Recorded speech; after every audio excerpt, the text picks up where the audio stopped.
Greetings, we're the mascots of CK. Today we're going to talk about Black Lives Matter in Taiwan.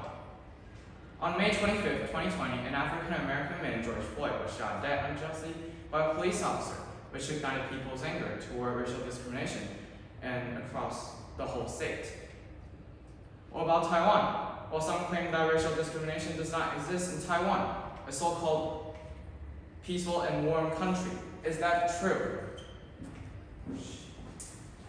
Imagine the scenarios below. When we met a foreigner who had white skin, blonde hair, and blue or green eyes, we would be so excited and nervous just to chat casually with them, like, how are you? Do you like stinky tofu? Man, we're really warm-hearted, right? However, when it comes to housekeepers from Southeastern Asian countries speaking their native languages, what will we do? Approach and greet them with just simple, how's your day? Or rather, keep a distance from them. You may wonder why this issue matters. In fact, those immigrants, which account for 3% of Taiwanese popularity, constitute an important part of Taiwan, such as caregivers, workers, and even lovely spouses and mothers. Despite the key roles they play, they aren't being treated fairly.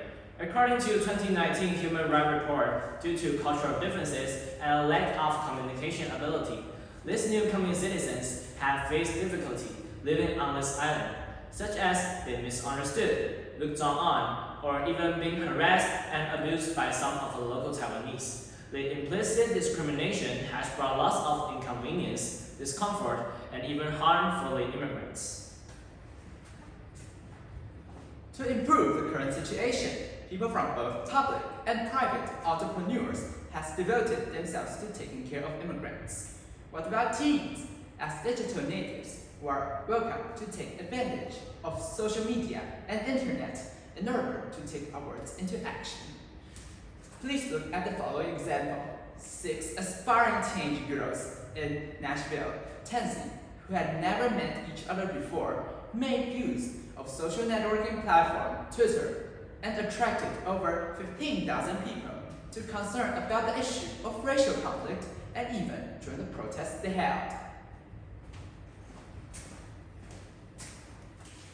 We can also use our free time to visit immigrant settlements such as Washington Street, as well as dedicate ourselves to the NGOs such as Aid and Social Welfare Foundation and Taiwan International Workers Association in order to understand them more and help them adapt to the new area.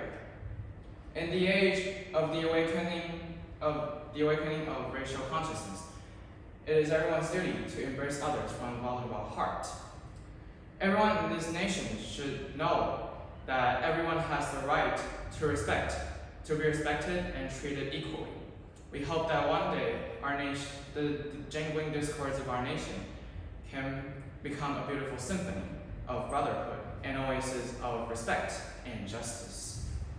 Thank you all.